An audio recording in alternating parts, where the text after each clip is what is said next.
And I got the message that because of how I was born, because of how I naturally was, it was okay for me to be subject to that violence. But not for her. Just me. Just the freak.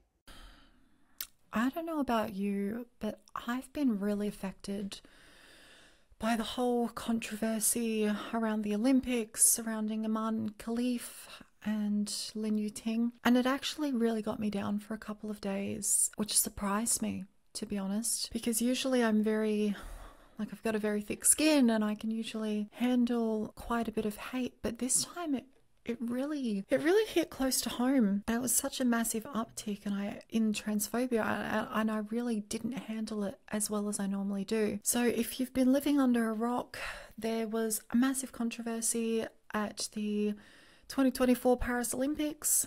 Imane Khelif and Lin Yuting were basically accused of being men boxing women, and a lot of misinformation spread like absolute wildfire on social media, being shared by J.K. Rowling, who apparently posted about it like 18 times within a couple of hours, and then Elon Musk and Donald Trump and Logan Paul all posting about it. People took that misinformation at face value. They saw that these women didn't meet typical westernized beauty standards, and the uptick in transphobia online was honestly off the likes that we haven't seen in quite some time, which is saying something because there's pretty consistently a fair bit of transphobia online, but this was intense. Before we move forward, I do want to get some facts out of the way. Number one, the International Boxing Association, run by Russian National President Imane Khelif, said that several tests were conducted to determine Lin Yuting and Imane Khelif's eligibility, which they reportedly failed. The IBA have refused to go into details of these tests, stating that the specifics remain confidential, but the pair were found to have competitive advantages over other female competitors. This is where the misinformation about gender began. The source of the information has been pretty vague, and it should be noted that the IBA, the International Boxing Association, has actually been banned from the Olympics due to concerns of corruption. It's this association that disqualified Imane and other women and Lin Yuting in 2023, saying that they failed a gender eligibility test. This test supposedly did not include testosterone levels, and no further information has been confirmed or corroborated in any way. So that's the information that people have to go by. Imane was assigned female at birth. She has never identified as a trans person, a man, or intersex. She was born in Algeria, which is a country where being trans is actually illegal, and she's been beaten in the ring by 9 other women boxers. This is not the first time that women of colour doing well in sports have been accused of being trans or of being a man because of their physical beauty, like their appearance, varying testosterone levels, things like that. This transphobia is posted online all the time. So I've been asking myself, Jasmine, why is this affecting you? Like, why is this affecting you so much? I went into this massive pattern of doom scrolling. I was completely ignoring my boundaries that I normally have with social media. I was opening up my phone and scrolling, like doing all the doom scrolling before I'd even gotten out of bed. And that is so unlike me. There's a few reasons why I think this has affected me more than usual, and why it's affected a bunch of trans people more than usual as well. This transphobia, when it's directed towards a cisgender woman, is considered abhorrent. It's a major issue. People will backpedal and they'll apologize and go, oh my gosh, I'm so sorry. I didn't know that you were actually a cisgender woman. They'll go, oh, there's transphobia. It's not meant for you. But it stops there. The subtext behind that is actually, this transphobia is meant for the trans people, the real villains, the real men in wigs beating up women. It's like, fucking what? It's meant for them. And this transphobia hit really close to home for me this time around because it was so widespread, because there was so much of it and it was being shared so quickly. People I consider friends have posted it. People that I'm in a business mastermind with were posting it. One person who I thought was a friend, who's actually been a great support for me and someone I was really fond of didn't like one of my posts and decided to block me. No discussion, no nothing, just blocked me. It's connected to a trauma from my past as well, from when I was 10. And the best way for me to describe this is to actually just show you a video of when I was really still in my feelings about it. I think this will help shed some light. When I was about 10, I was on a playground with my cousin who was assigned female at birth, and I was assigned male at birth. Now, I was very feminine as a kid. I really always have been. And there was this group of kids from the school that I was in, and they came onto the playground and went, "Oh, there's that freak, the super feminine boy." And they started throwing rocks and large bits of bark at me. And one bit that I remember so clearly is that one of the bits of bark hit my cousin, and they went, "Whoa, whoa, whoa, whoa, we don't want to hit her, we only want to hit that freak." And it's just highlighted to me that transphobia, when directed at cisgender women, not acceptable. Horrible. Don't hit her with the rocks, don't hit her with the bark, because she's not a freak. But the other one, oh yeah, no, that's totally acceptable. Hit him with it. And I left that playground that day bloody, bruised, with bumps all over my head. And I got the message that because of how I was born, because of how I naturally was, it was okay for me to be subject to that violence. But not for her.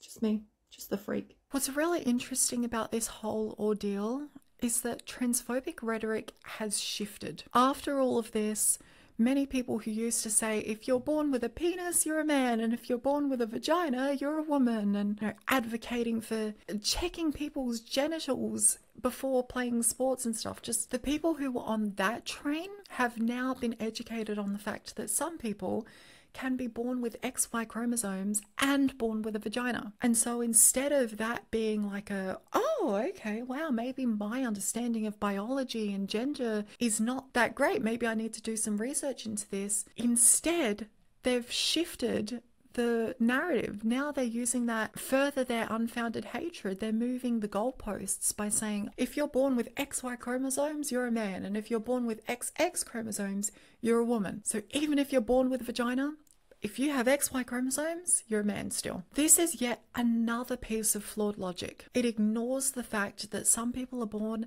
XXY or XYY or XXX or XXYY. There are so many known chromosome variations. And the way I see it is this is not a matter of fairness. It's not, fairness in biology. This is actually just a matter of transphobia, dressed up in another format and peddled in another way that completely erases intersex identities, that completely erases gender identity. We know that factually people come in all different shapes and sizes. We know that there are some men who are born with really short and small builds. There are women who are tall with big builds. There are weak men. There are strong women. We know this. And having XY chromosomes does not automatically mean that you're going to be stronger, faster, or better than any woman. Statistically speaking, if we're looking at men versus women, yes, there are some things to be drawn there. There's some conclusions to be drawn there. We know it's not a one-size-fits-all approach. XY chromosomes is not always a biological advantage. And when we're speaking about biological advantages, consider Michael Phelps, the Olympic swimmer. He has a bunch of different things that make him an absolute anomaly. He has abnormally long arms, a long wingspan. He has double jointed ankles, which give him an unusual range for kicking in the water. He produces 50% less lactic acid than average, reducing muscle fatigue, meaning he can recover quicker than basically any other swimmer. He is born for swimming. And that's what people will say. Oh, he's absolutely born for this. Wow, how lucky. Why is he allowed to compete? Why is it any different?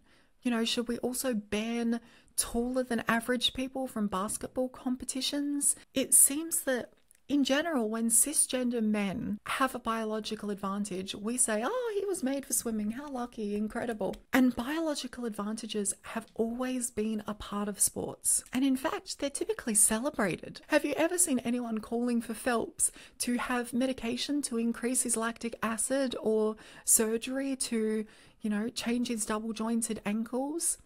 No. And why not? At the risk of getting even more controversial here, at this elite level, why do we even separate people based on sex? If people were accurately separated based on weight class as well as strength tests, fitness tests, would that not be a more accurate and a more reasonable way, rather than relying on that false assumption that all men are better, faster, stronger than all women? Because we know that that's not true. We know that there are averages, that there are expectations around that, but we are also comparing trans and intersex people with men versus women, and honestly, we just don't fit into that binary. So that assumption just doesn't work. So rather than relying on that false assumption that sex is binary and erasing intersex people, who, by the way, are as common as redhead people, are there people with genuine concerns here around trans people in sports? Absolutely, of course. Do some people have good intentions of wanting to protect women from harm? Yes. I believe that a lot of people go into this with that assumption. They spread transphobic rhetoric for